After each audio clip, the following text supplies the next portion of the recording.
গত 11তম ম্যাচ ডেতে ভেনেজুয়েলার বিপক্ষে ম্যাচ ড্র করে পয়েন্ট টেবিলের সেরা তিনে চলে এসেছিল ব্রাজিল। তবে আজ উরুগুয়ের বিপক্ষে ম্যাচটি ড্র করায় পয়েন্ট টেবিলে 2 ধাপ পিছিয়ে গিয়েছে দলটি। এদিকে পেরুর বিপক্ষে জয় দিয়ে পয়েন্ট টেবিলে নিজেদের সেরা অবস্থানটা ধরে রেখেছে আর্জেন্টিনা। 60তম ম্যাচ শেষে 2026 ফুটবল বিশ্বকাপ বাছাই পর্বের পয়েন্ট টেবিল, পরবর্তী ম্যাচের সময়সূচি, সর্বোচ্চ গোলদাতা খেলোয়াড়দের তালিকা সহ ফুটবল বিশ্বকাপ বাছাই পর্বের সর্বশেষ আপডেট নিয়ে বিস্তারিত থাকছে ভিডিওতে। আসসালামু আলাইকুম, স্ফুরন প্রেজেন্টস পয়েন্ট টেবিল আপডেটে আপনাকে স্বাগতম। আজ 20 নভেম্বর বুধবার 2026 ফুটবল বিশ্বকাপ বাছাই পর্বের কনমেবল অংশের 12তম ম্যাচ ডের খেলা অনুষ্ঠিত হয়েছে, যেখানে 12তম ম্যাচ ডের পাঁচটি ম্যাচ অনুষ্ঠিত হয়েছে। এই 5টি ম্যাচের মাঝে দিনের প্রথম ম্যাচটি প্যারাগুয়ে বনাম বলিভিয়ার মধ্যকার ম্যাচটি 2-2 গোলে ড্র হয়েছে। এরপর দিনের দ্বিতীয়তম ম্যাচে কলম্বিয়া বনাম ইকুয়েডরের মধ্যকার ম্যাচটিতে কলম্বিয়াকে 1-0 গোলের ব্যবধানে হারিয়েছে ইকুয়েডর।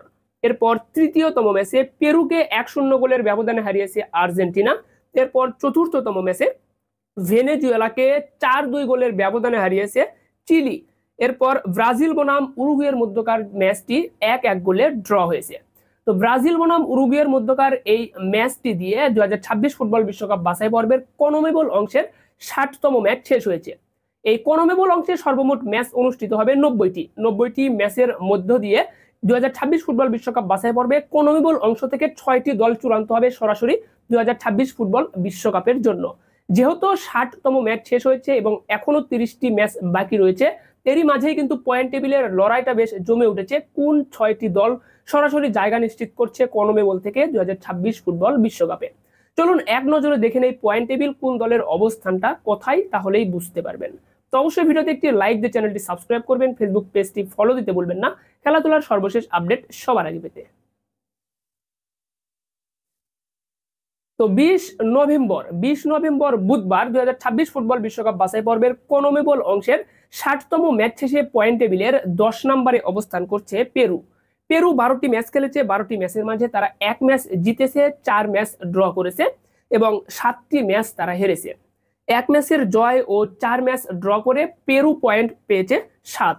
এরপর পয়েন্ট টেবিলের 9 নম্বরে অবস্থান করতেছে চিলি।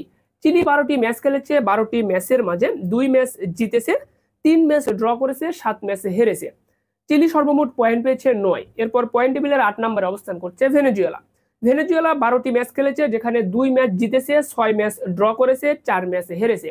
ভেনেজুয়েলা পয়েন্ট পেয়েছে 12, রয়েছে পয়েন্ট টেবিলের 8 নম্বর অবস্থানে। এরপর পয়েন্ট টেবিলের 7 নম্বরে রয়েছে বলিভিয়া।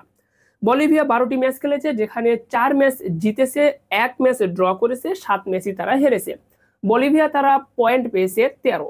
এরপর পয়েন্ট টেবিলের 6 নম্বরে চলে এসেছে প্যারাগুয়ে।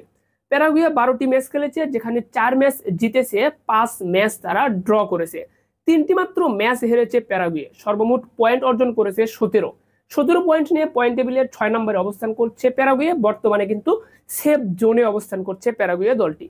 এরপর পয়েন্ট টেবিলের 5 নম্বরে নেমে এসেছে ব্রাজিল দলটি। ব্রাজিল 12টি ম্যাচ খেলেছে, যেখানে মাত্র 5 ম্যাচ জিতেছে, 3 ম্যাচ ড্র করেছে। 5 ম্যাচের জয় ও 3 ম্যাচের ড্রর বিপরীতে 4টি ম্যাচ হেরেছে ব্রাজিল। ব্রাজিল সর্বমোট পয়েন্ট পেয়েছে 18 পয়েন্ট নিয়ে বর্তমানে পয়েন্ট টেবিলের 5 নম্বরে অবস্থান ব্রাজিলের। এরপর পয়েন্ট টেবিলের 4 নম্বরে অবস্থান করছে কলম্বিয়া।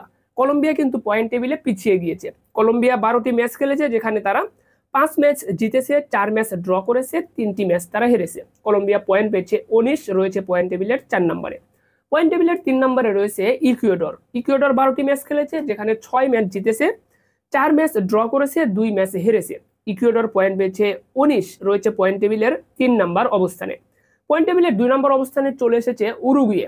উরুগুয়ে দলটি 12টি ম্যাচ খেলেছে, যেখানে তারা 5 ম্যাচ জিতেছে, 5 ম্যাচ ড্র করেছে, 2 ম্যাচ হেরেছে। উরুগুয়ে দলটি সর্বমোট পয়েন্ট অর্জন করেছে 20, রয়েছে পয়েন্ট টেবিলের 2 নম্বর অবস্থানে। এরপর পয়েন্ট টেবিলের 1 নম্বরে অবস্থান করছে আর্জেন্টিনা। শুরু থেকেই বা বরাবরের মতোই আপনার পয়েন্ট টেবিলের 1 নম্বরে অবস্থান আর্জেন্টিনা দলটির। আর্জেন্টিনা 12টি ম্যাচ খেলেছে, 12টি ম্যাচের মাঝে 8 ম্যাচ জিতেছে, 1 ম্যাচ ড্র করেছে, 3 ম্যাচে হেরেছে। আর্জেন্টিনা সর্বমোট পয়েন্ট পেয়েছে 25 পয়েন্ট নিয়ে পয়েন্ট টেবিলের 1 নম্বরে অবস্থান করছে আর্জেন্টিনা দলটি। তো এখান থেকে আপনাদেরকে জানিয়ে দেই যে আপনার 2026 ফুটবল বিশ্বকাপ যেটি অনুষ্ঠিত হবে, সেই ফুটবল বিশ্বকাপ এরই কিন্তু আপনার বাছাই পর্বর পয়েন্ট টেবিল এটি আপনারা দেখছেন এবং এই পয়েন্ট টেবিলের সেরা 6টি দল আপনার এখানে যে আপনার 18টি করে ম্যাচ খেলবে প্রতিটি দল যখন 18টি করে ম্যাচ খেলবে তখন কিন্তু আপনার এখানে ম্যাচ সংখ্যা দাঁড়াবে 90। আর এই 90টি ম্যাচ শেষে যখন পয়েন্ট টেবিলের 1 থেকে 6 নম্বরের মাঝে যারা থাকবে, 90টি ম্যাচ শেষে পয়েন্ট টেবিলের 1 থেকে 6 এর মাঝে যারা থাকবে, তারাই কিন্তু সরাসরি 2026 ফুটবল বিশ্বকাপে অংশগ্রহণ করবে এই কনমেবল অংশ থেকে। এরপর পয়েন্ট টেবিলের 7 নম্বরে যে দলটি থাকবে সে কিন্তু ইন্টার কনফেডারেশন প্লে অফ খেলতে পারবে। ওই প্লে অফ খেলার মাধ্যমে কিন্তু তাকে আবার 2026 ফুটবল বিশ্বকাপের মূল পর্বের জায়গা করে নিতে হবে যদি প্লে অফে ভালো কিছু করতে পারে। মূলত সেরা 6টি দল, পয়েন্ট টেবিলের সেরা 6টি দল কিন্তু আপনার 2026 ফুটবল বিশ্বকাপে সরাসরি কোয়ালিফাই করবে। তো এখান থেকে কিন্তু বর্তমান যে অবস্থান, এখান থেকে কিন্তু আর্জেন্টিনার দলটি অনেকটা এগিয়ে রয়েছে। এদিকে ব্রাজিল কিন্তু তুলনামূলকভাবে প্রতিযোগিতার মাঝে অবস্থান করতেছে। যাই হোক, চলুন এখন এক নজরে দেখে নেই পরবর্তী ম্যাচগুলোর সময়সূচি, অর্থাৎ পরবর্তী ম্যাচ কবে কখন অনুষ্ঠিত হচ্ছে। তো পরবর্তী ম্যাচ কিন্তু আর 2024 সালে কোনো ম্যাচ নেই। এরপর 13তম ম্যাচ ডের খেলা রয়েছে আপনার 2025 সালে।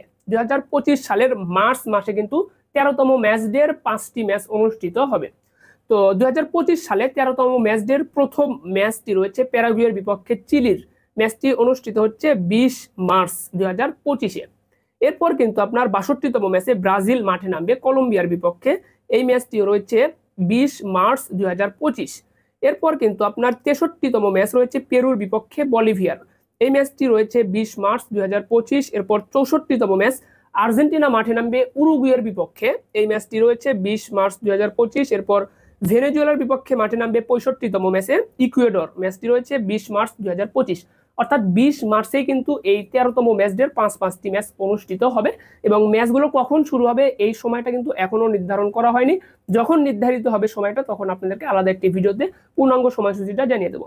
এছাড়াও কিন্তু 14তম ম্যাচ ডের ম্যাচ রয়েছে আপনার 25 মার্চ 2025। 25 মার্চ 2025। এই 25 মার্চে কিন্তু আর্জেন্টিনা ও ব্রাজিল দল দুটি মুখোমুখি লড়াই করবে। আর্জেন্টিনা ও ব্রাজিলের মুখোমুখি ম্যাচ রয়েছে 25 মার্চ 2025-এ। এটি কিন্তু অবশ্যই আপনারা দেখতে পারবেন। তো যাই হোক, চলুন এখন আমরা দেখে নিই সর্বোচ্চ গোলদাতা খেলোয়াড়দের তালিকা এই 2026 ফুটবল বিশ্বকাপ বাছাই পর্বের কনমেবল অংশে। তো এখানে কিন্তু আপনার 4টি করে গোল দিয়ে আপনার সর্বোচ্চ গোলদাতা খেলোয়াড়দের তালিকায় 3 নম্বরে অবস্থান করছেন 4 জন খেলোয়াড়। তো এই 4 জন খেলোয়াড় হলো ব্রাজিলিয়ান খেলোয়াড় রাফিনহো, এরপর বলিভিয়ার খেলোয়াড় মিগুয়েল টারসেরাস, এরপর রয়েছেন কলম্বিয়ার খেলোয়াড় লুইস দিয়াস, এরপর রয়েছেন প্যারাগুয়ের খেলোয়াড় অ্যান্টোনিও সানাব্রিয়া। এই যে 4 জনের নাম বললাম, 4 জন খেলোয়াড় কিন্তু 4টি করে গোল করে 3 নম্বর অবস্থানে রয়েছে এই 4 জন খেলোয়াড়। এরপর 2 নম্বর অবস্থানে রয়েছেন উরুগুয়ের খেলোয়াড় ডারউইন নান্স, তিনি গোল করেছেন 5টি। এরপর তালিকার 1 নম্বরে অবস্থান করছে আর্জেন্টাইন খেলোয়াড় নিউল্যান্ড মেসি কিন্তু গোল করেছেন 6টি গোল করে সর্বোচ্চ গোলদাতা খেলোয়াড়দের তালিকায় 1 নম্বরে অবস্থান করছেন মেসি। তো এই ছিল কিন্তু সর্বশেষ আপডেট 60তম ম্যাচ শেষে, অর্থাৎ 20 নভেম্বর বুধবার পর্যন্ত সর্বশেষ আপডেট জানিয়ে দিলাম। তো এখানে কিন্তু গত যে আপনার পয়েন্ট টেবিলের ভিডিওটা দিয়েছিলাম কনমেবল অংশের, এখানে বেশ কিছু জন আপনারা কিন্তু কমেন্ট করেছিলেন যে পর্তুগাল, ফ্রান্স এই দলগুলো কোথায়। তো এখানে কিন্তু আপনাকে বলে দেই এটা হলো কনমেবল অংশের পয়েন্ট টেবিল। কনমেবল অংশে আপনার ল্যাতিন আমেরিকার যে দলগুলো রয়েছে সেই দলগুলোর মাঝে কিন্তু যে 10টি দল রয়েছে এখানে, এই 10টি দলের মাঝে কিন্তু বাছাই পর্ব অনুষ্ঠিত হচ্ছে। উয়েফাতে অংশগ্রহণ করবে কিন্তু আপনার এই পর্তুগাল দলগুলো, যে দল আপনার উয়েফাতে যে দলগুলো রয়েছে সেই দলগুলো কিন্তু উয়েফার যে বাছাই পর্ব হবে সেখানে কিন্তু অংশগ্রহণ করবে। এবং উয়েফার বাছাই পর্ব এখনো শুরু হয়নি, আপনার 2025 সালে শুরু হবে, মার্চ মাসের দিকে এটি কিন্তু শুরু হবে।